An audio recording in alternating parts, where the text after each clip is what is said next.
could you buy with your body count? A McChicken because it's $1. That's all I can get with it.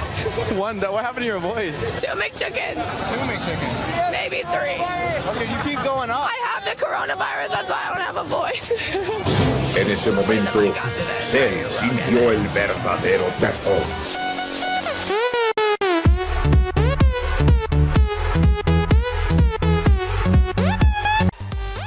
Hola, ¿cómo están? Después de mucho tiempo, bienvenidos a un nuevo video de Freakonomics.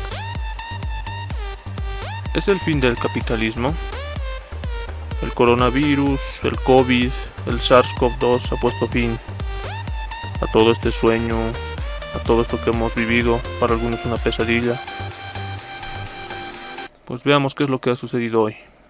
El precio del petróleo, hoy lunes 20 de abril, ha ocurrido algo sin precedentes. Ha caído por debajo de cero, por primera vez en la historia.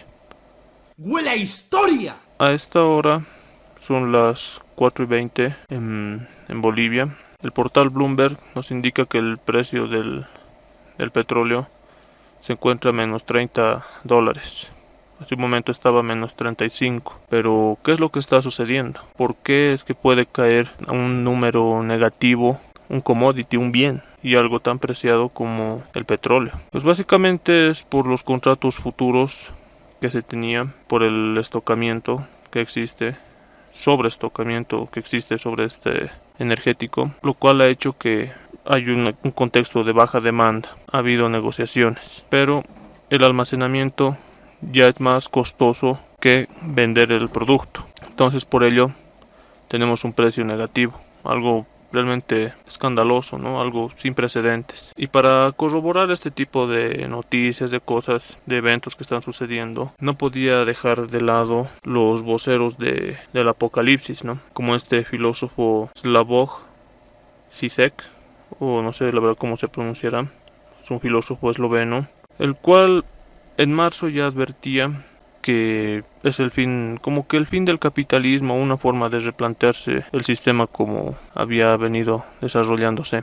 Por ejemplo, en una entrevista que dio para Russian Times, RT, sabemos la tendencia de este medio informativo, y si no, pues bueno, es de izquierda, ¿no? Coquetea siempre con el keynesianismo, con el socialismo, en contra del imperio, ¿no? Lo que nos dice básicamente este filósofo, entre comillas, es de que vamos a tener que elegir entre un sistema en el cual prime la ley de la jungla, en la supervivencia del más fuerte, o una especie de comunismo reinventado, ¿no? En ese momento, Cell sintió el verdadero terror.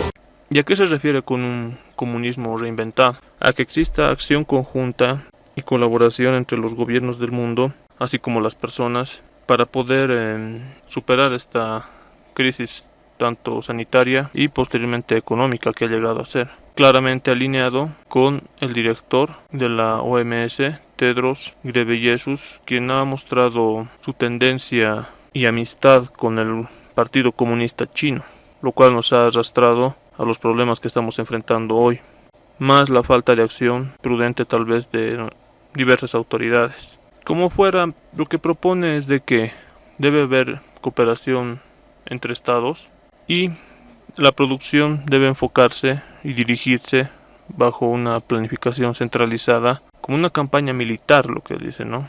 Más o menos como en tiempos de guerra, lo cual ya sabemos a lo que nos orilla. ¿Qué va a pasar con el resto de producción? O sea, el mercado no puede autorregularse, el estado tiene que dirigir la producción y lo que se requiera. O sea, como siempre, intervención del Estado. Con este tipo de cosas ya sabemos que tanto el keynesianismo como el socialismo no están tan lejos, ¿no? Por lo menos en sus pensadores y en lo que propone. Así también atacan a Estados Unidos o quien sea primero, como dicen, para poner un límite y fin a la globalización que hemos estado viviendo, y que la única cosa egoísta que podemos hacer, racional que dice, es el interés de la supervivencia de todos y dejar atrás el punto de vista cínico vitalista, ¿no? Que es bajo el cual engloba toda la idea de que solo deben sobrevivir los más fuertes, los que tienen dinero y demás. Dad, Todd's speaking in tongues. I wish he were right. I pray for the day, but I'm afraid he's just delirious from fever. Oh, Nettie, why has God forsaken us? I can't imagine what we could have done to... Oh. Oh, no! Hey, Peg, you gotta take better care of the house. These plants are all lifeless and limp. Maybe they'd feel more at home in the bedroom. Ow. Uh-oh. Oh, the network slogan is true. Watch Fox and be damned for all eternity. Pero es algo que me llama la atención, esta crítica que hace, así también como su crítica bastante magra hacia lo que ha hecho el Partido Comunista Chino respecto a la gestión e información sobre esta enfermedad que ahora nos ha arrinconado en una recesión económica grave. Porque ya habíamos dicho, como en un anterior video y en muchos medios se ha visto, de gente que vivía en China que han sido silenciados, ¿no? Estos entre muchos casos que tal vez no hemos llegado a enterarnos, porque recordemos que el internet y demás es controlado por el Partido Comunista Chino. Entonces la información que han querido dar mucha tal vez se ha perdido y mucha gente tal vez ha sido silenciada. Pero sobre esto la crítica es magra, ¿no? De este pensador entre comillas. Aquí, por ejemplo, se puede encontrar la obra, el ensayo que ha publicado este autor, llamada Pandemic, y lo ha lanzado de manera electrónica porque las librerías y demás no van a poder abrir dentro de un buen tiempo. Entonces los derechos los ha cedido a Médicos Sin Fronteras, por lo que dice aquí la información, ¿no? De este medio, El País. Y felizmente, con cierta alegría también, lo que me llama la atención es esta parte, ¿no? Lo que dice cómo el COVID, esta enfermedad tan grave, ha podido triunfar, donde Marx, Lenin y otros teólogos de la liberación han fracasado. Tú eres un triste y extraño hombrecillo y te tengo lástima. Adiós. Y lo que propone es un comunismo reinventado, o la barbarie, ¿no? Lo que decíamos, la ley de la más fuerte, la ley de la jungla. Pero él dice que no apela a la solidaridad entre los pueblos, pero dice que debe existir y la cooperación responden al instinto de supervivencia de cada uno, y que esta es la única respuesta racional egoísta que se puede dar, y no solamente para el coronavirus, ¿no? Llama la atención poderosamente cómo este autor ignora principios, las bases del mercado, ¿no? Yo no entiendo cómo puede vender esta obra, porque esta se encuentra disponible a través de este link, y aquí está, a la venta, ¿no? A este precio, entre 15 y 12 libras.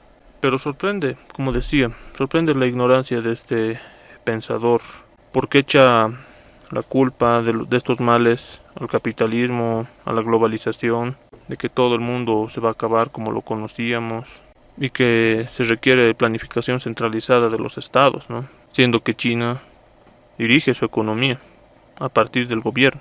Si bien ha liberalizado muchos mercados, muchos aspectos de la economía, es una economía capitalista, pero sigue siendo dirigida por el gobierno central. Para empezar, es cierto, es una pandemia, ha causado bastante preocupación en el mundo, en las personas, en mí mismo, pero no existe evidencia empírica que señale que el capitalismo provoca este tipo de males, porque, por ejemplo, tenemos pandemias anteriores, la gripe española en 1918, posterior a la Primera Guerra Mundial, a la Gran Guerra. Pero tenemos otras crisis anteriores, ¿no? Por ejemplo, la peste bubónica, la peste negra. Este tipo de enfermedades se han dado en épocas del feudalismo, en Europa, sobre todo, que había viajado a través de las rutas comerciales desde Asia. Entonces no podemos echar la culpa a este tipo de cosas, de siniestros de la naturaleza, a un sistema de producción, un sistema de mercado, un sistema económico. No existe el riesgo cero, muchachada. Lo único que puedo decir que existe es lo aleatorio, la incertidumbre. Sí podemos mencionar, decir tal vez algunas causales que pueda ser, por ejemplo, el cambio climático, que por cierto China es uno de los países que más contamina en el mundo, a diferencia de otras economías, por ejemplo, como Japón o Estados Unidos, y ni hablar de Europa, ¿no? Pero son los que más disponen recursos, instituciones para aminorar las emisiones de carbono y la contaminación. Son quienes ponen más esfuerzo, a diferencia de China. The earth is boiling, and your solution is more production, more pollution, more cheap trinkets and bigger malls, more fossil fuels, more aerosol. For a problem this big, we need total control. A Green New Deal to save the North Pole. We can't gamble the future on anarchy. Green's not a plan, it's insanity. Your story's bombastic, your rhetoric's strong. There's only one problem, your theory's wrong. The wealthiest countries do the most to conserve. Haven't you heard of the Kuznets curve? Only wealthy societies can afford to go green. If you want a better world, see the unseen. Even carbon will bend to creative destruction with entrepreneurship in the means of production. Por otra parte, si es que no le interesara al capitalismo el más débil, como diría este autor, ¿por qué habría cada vez comida más barata, producción en masa? ¿Por qué habría camas de hospitales, sillas de ruedas, medicamentos más baratos, enfermedades que se pueden tratar ahora a un menor precio, a un menor costo? Es más accesible en muchos casos. Entonces este señor parece que ignora realmente, es bastante peligrosa su opinión y simplemente crea adeptos que critican algo que desconocen por completo. Y para entrar precisamente a este punto, por alguna razón, he estado revisando el libro La conquista de la pobreza del autor Henry Hazlitt, el mismo que escribió Economía en una lección. El autor Henry Hazlitt nos dice que la historia de la pobreza es prácticamente la historia de la humanidad.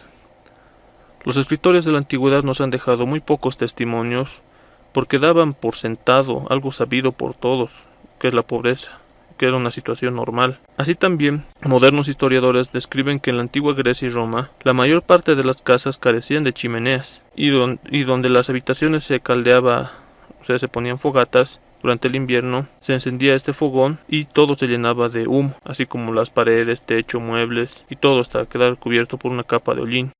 La luz era proporcionada por lámparas de aceite. El escozor de los ojos era una consecuencia lógica del humo que se respiraba, ¿no?, en las casas. Era eso, o el frío. Las casas de los griegos, así, también no reunían las condiciones higiénicas más adecuadas, ni contaban con los servicios más elementales para el lavado y limpieza. La escasez de alimentos era algo muy normal, era grave cuando sucedía. Así, por ejemplo, nos cuenta del caso de José en la Biblia, ¿no?, cuando les explica de los 7 años de abundancia y 7 años de escasez a los faraones en Egipto. Así también durante la Edad Media este tipo de condiciones no mejoraron. Imagínense las viviendas de la clase trabajadora en el medioevo, que básicamente eran cobertizos, con paredes hechas de tablas ensambladas con barro y hojas. El techo era hecho de paja.